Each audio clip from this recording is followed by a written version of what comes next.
Technologies में आपका स्वागत है। Can you guess the phone please, can you guess the phone? हाँ, मुझे पता है आपने ऑलमोस्ट गेस कर लिया रहेगा। This is pixel 9a। हमने टाइटल जो रखा वो बड़ा सोच समझ के रखा है। क्यों रखा है उसके बारे में आज इस वीडियो में बात करेंगे। देखिए, आगे बढ़ते हैं। एज ऑलवेज उससे पहले चैनल को सब्सक्राइब कर लीजिए, अगर आपने नहीं किया तो लाइक करिए, शेयर करिए, सपोर्ट करिए और कमेंट में ज़रूर बताना कि आप इस फ़ोन के बारे में क्या सोचते हैं। मैंने सोचा इसके बारे में एक वीडियो बनाकर आपको बता ही देते हैं कि एग्जैक्टली ये फ़ोन लेना है या नहीं लेना है। देखिए, बॉक्स इस तरीके का है, पतला दुबला सा। As always Samsung, Apple, Google, in fact Nothing भी आप तो मुश्किल से वो दे रहा है CMF में, बट एनीवेज इसमें यहाँ पर आपको चार्जर नहीं मिलता है, खाली फ़ोन मिलेगा, type C to type C cable, बस उतना ही मिलेगा। अच्छा, यहाँ पर फ़ोन में आपको अलग अलग कलर्स मिलते हैं। हमारे पास जो कलर है ये आइरिस है, जो कि इट्स अ गुड कलर, ऐसे ही बोलूँगा मैं। आपको और भी कलर्स यहाँ पर मिलेंगे।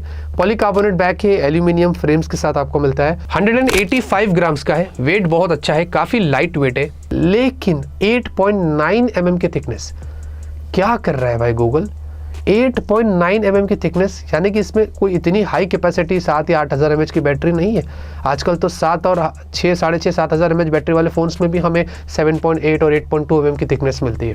इसमें 5100 mAh की बैटरी है। इतना मोटा सा इस फ़ोन को कर दिया है, जो मुझे पसंद नहीं आया। बाकी अंडर डिस्प्ले फिंगरप्रिंट स्कैनर है, ये ऑप्टिकल है, जो कि अच्छे से काम करता है। और डुअल स्पीकर्स में आपको स्पीकर की क्वालिटी भी सुना देता हूँ, जो कि अच्छा है, बहुत ही लाउड है, वेरी गुड। बेस भी काफ़ी अच्छा है, ये मैं ज़रूर कहूँगा। लेकिन एक प्रॉब्लम ये है कि आप देखेंगे इनकी जो प्लेसमेंट है ना, पावर बटन और वॉल्यूम बटन की, वो बहुत अलग है।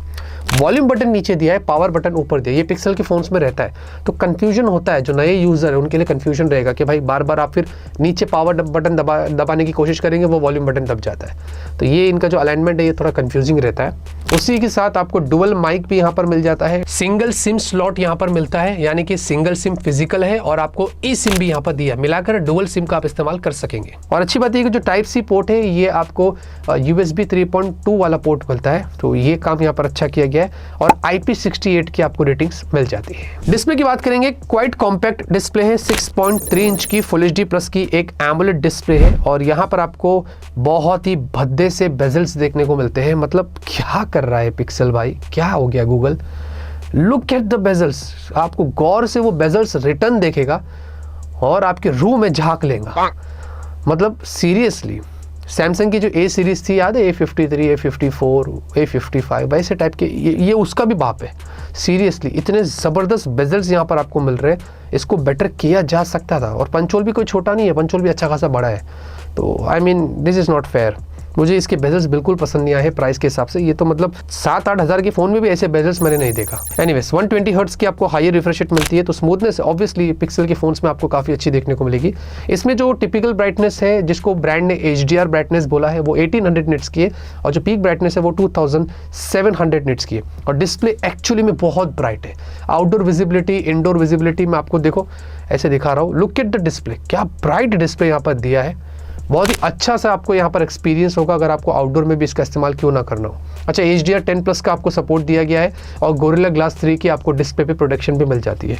और ये फ्लैट डिस्प्ले है, तो एक्सपीरियंस जिन लोगों को करना है वो अच्छा रहेगा। लेकिन बेजल्स आपको वो एक्सपीरियंस करने नहीं देने वाले हैं। परफॉर्मेंस की बात करते हैं, इसमें टेंसर G4 चिपसेट। मैं जानता हूँ काफ़ी सारे लोग इस पार्ट का इंतजार कर रहे थे कि देखने के लिए कि ये चिपसेट यहाँ पर इस बार कैसी है। और यहाँ पर ये आपको 4 nm पर मिलता है, जहाँ पर इसके जो अगर आर्किटेक्चर देखते हैं तो सेम है स्नैपड्रैगन 8 Gen 3 जैसे कि इसका जो प्राइम कोर है वो X4 का है, बाकी के A720, A520 same Snapdragon 8 Gen 3 जैसे।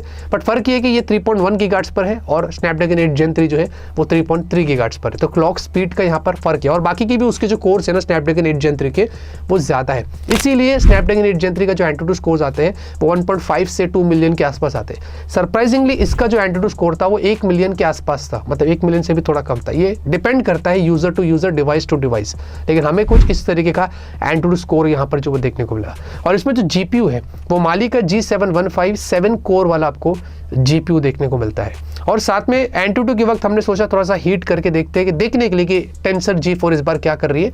तो लगभग 41 से 42 डिग्री सेल्सियस मैक्स हीट हुआ था। तो वहाँ पर तो मैं इसको चेक मार्क दे सकता हूँ कि ये पास हो गया, कि इतना ओवर हीट नहीं हुआ था। गर्मी के सीजन में हमने टेस्टिंग किया था AC ऑफ करके, तो मुझे लगा चलो एटलीस्ट ये काम अच्छा हुआ है। फिर हमने CPU थ्रॉटल किया, 62% आया। एज ऑलवेज पिक्सल के फोन्स में थ्रॉटलिंग बहुत ज़्यादा रहती है, इसमें भी कुछ वैसी था।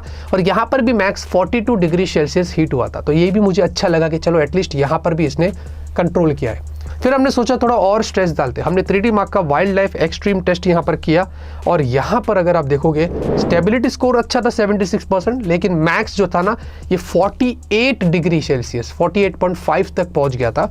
और इससे अब पता चलता है कि जैसे ही आप टेंसर चिपसेट पर ज़्यादा जोर डालेंगे ये चिपसेट एज ऑलवेज हीट करती है।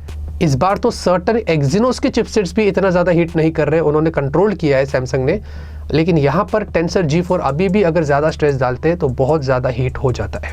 तो ये चीज़ हमने यहाँ पर इसके अंदर नोटिस किया था। बाकी उसी के साथ आपको LPDDR5X दिया गया है और UFS 3.1 है। UFS 4 दिया जा सकता था क्योंकि ये फ़ोन 50,000 की रेंज का है, तो एटलीस्ट UFS 4 हो सकता था।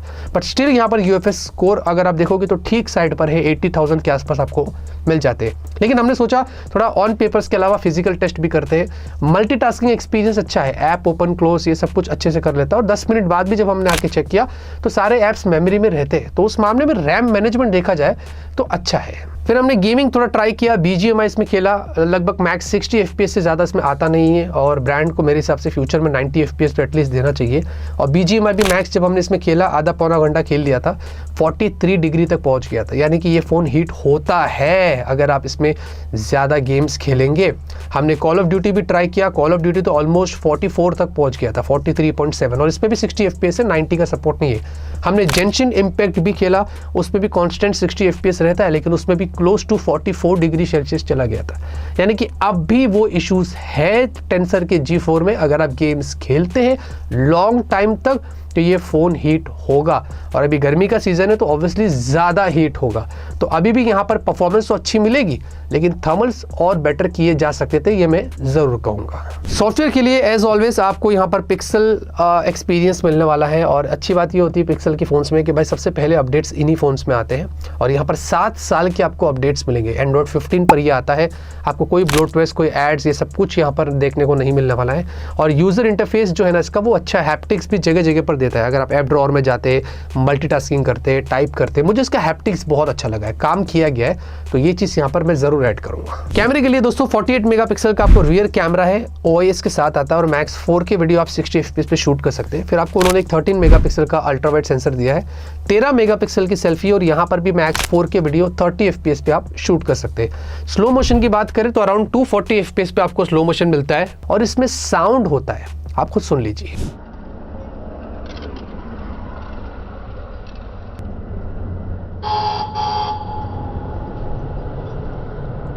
बाकी पोर्ट्रेट पे 1.5 टाइम्स और 2 टाइम्स बस 2 ही आपको जूम इसमें मैक्स मिलता है। तो जूम पोर्ट्रेट अगर आपको लेना है तो मैं आपको रियर कैमरे से ह्यूमन पोर्ट्रेट शॉट्स दिखा रहा हूँ, तो अच्छे निकल कर आते हैं, नॉट बैड, ज़्यादा कोई कंप्लेंट्स नहीं है। लेकिन जो सेल्फी पोर्ट्रेट है ना उसमें यहाँ पर कहीं ना कहीं एज डिटेक्शन में इशू हो जाता है। आपके कानों के पास अगर आप गौर से देखेंगे, यहाँ पर मैं आपको 2 फोटोज़ दिखा रहा हूँ, इनमें एज डिटेक्शन के इश्यूज थे, जो कि मुझे थोड़ा सरप्राइजिंग लगा कि भाई इतना एक्सपेंसिव फ़ोन है, गूगल का फ़ोन है, पिक्सल डिवाइस है, ये जनरली होता नहीं है। बट यहाँ पर हमने नोटिस किया, सोचा आपको बता देते हैं। बाकी उसी के साथ जितने भी फोटोज हमने एक्स्ट्रा लिए हैं वो बहुत अच्छे निकल कर आए हैं, शार्पनेस, क्वालिटी, डिटेलिंग सब कुछ अच्छा है। और डे की वीडियो क्वालिटी भी बहुत अच्छी है, मैं आपको रियर सेल्फी दोनों दिखा रहा हूँ, स्टेबलाइजेशन भी अच्छी है और क्वालिटी भी अच्छी है। अच्छा, नाइट की बात करें तो 2-3 चीज़ें यहाँ पर निकल कर आई है। पहले तो देखिए पिक्चर क्वालिटी अच्छी है, वो कंट्रोल करता है लाइट्स को, और बाद में प्रोसेसिंग भी अच्छी है। लेकिन यहाँ पर जो है ना घोस्टिंग बहुत ज़्यादा रहती है, वो आप देख सकते हैं, कुछ कुछ फोटोज़ में काफ़ी ज़्यादा घोस्टिंग हो जाती है, तो ये चीज़ मुझे यहाँ पर ठीक नहीं लगी। और साथ ही साथ नाइट में अगर आप जूम फोटोज़ लेने की ट्राई करते हैं, इसमें मैक्स वैसे फ़ोटो में 8 टाइम्स जूम है और वीडियो में 5 टाइम्स जूम है, लेकिन वो बिल्कुल भी अच्छे नहीं निकलते। नाइट में तो आप कोशिश भी मत करना कि आप थोड़ा सा जूम करके मैं फ़ोटो ले लूँ। मैंने बहुत सारे फ़ोन्स देखे हैं जो नाइट में जूम में अच्छा काम करती है, बट ये नहीं करता। दिन में ले लो, नाइट में यहाँ पर अच्छा काम नहीं करेगा। और नाइट में ह्यूमन पोर्ट्रेट वगैरह देखेंगे तो अच्छा है, इनफैक्ट नाइट की सेल्फीज़ भी देखेंगे तो अच्छा है, नॉट बैड। लेकिन वीडियो क्वालिटी जो है ना वो इतनी अच्छी नहीं है नाइट की। अगर आप सेल्फी देखते हैं, रियर वीडियो देखते हैं, मुझे थोड़ा डिसेंट लगा। मतलब इससे बेटर तो हमने दूसरे फ़ोन्स में देखा, इनफैक्ट आईफोन 16e जो है वो इससे बेटर वीडियोस ले लेता है नाइट के अंदर, और डेफिनेटली आईफोन्स को कोई पीछे नहीं छोड़ सकता है अगर पिक्चर और वीडियो क्वालिटी की बात करें, स्पेशली नाइट के अंदर। तो ये चीज़ यहाँ पर मुझे कमी लगी है इसके कैमरे में। बाकी ओवरऑल पिक्चर क्वालिटी जो है ना वो अच्छी है। बैटरी की बात करेंगे, 5100 mAh की आपको बैटरी मिलती है और बॉक्स में चार्जर नहीं है, लेकिन मैक्स 23 वॉट का वायर्ड चार्जिंग का आपको सपोर्ट मिलेगा, और इसमें वैसे 7.5 वॉट का वायरलेस चार्जिंग का भी आपको सपोर्ट दिया गया है। और अगर चार्जिंग की बात करें तो 0 to 100% लगभग 1 घंटा 35 मिनट 1 घंटा 40 मिनट लगता है इसको फुल चार्ज होने के लिए। तो बहुत ज़्यादा समय लगेगा इसको चार्ज होने के लिए, ये एक बहुत बड़ा पेन है इसके अंदर, क्योंकि ऑब्वियसली बैटरी कैपेसिटी 5100 है और 23 वॉट की चार्जिंग है, तो ये चीज़ यहाँ पर लगी हुई है। और साथ ही साथ अगर बैटरी ड्रेन की बात करें तो हमने 4K वीडियो यहाँ पर यूट्यूब पर लगाकर छोड़ा था फुल ब्राइटनेस के ऊपर, 120 हर्ट्ज यहाँ पर ऑन करके सब कुछ एकदम सेट करके रखा था। रात के 2 बजे से लेकर दोपहर के 2 बजे तक 12 घंटे यहाँ पर हमने जो वो टेस्ट किया, और 53% ड्रॉप हुआ, 47% रिमेनिंग था।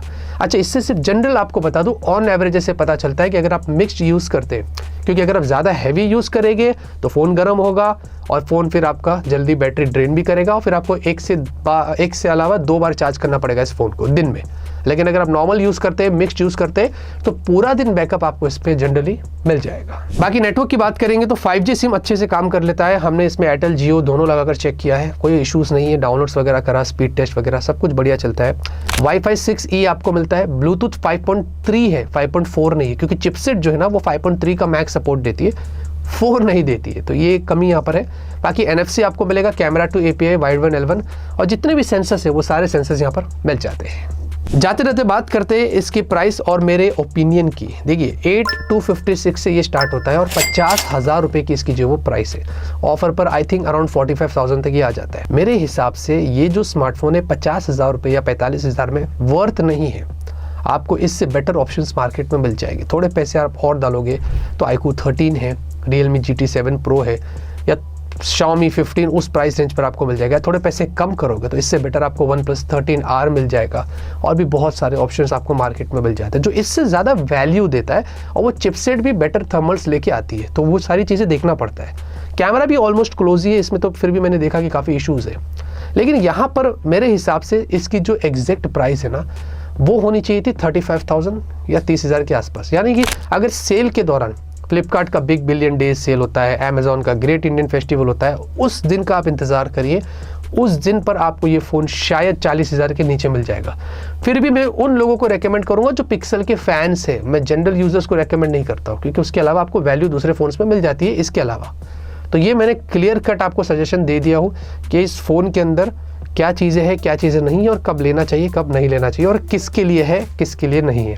उम्मीद करता हूँ सारे डाउट्स आपकी क्लियर हो गई होगी। इसका कंपैरिजन करने वाले हम लोग बहुत जल्दी, और अगर आपको रिव्यू चाहिए long term after 3 months 6 months तो मुझे कमेंट में ज़रूर बताना। लाइक करिए, सपोर्ट करिए, सब्सक्राइब करिए।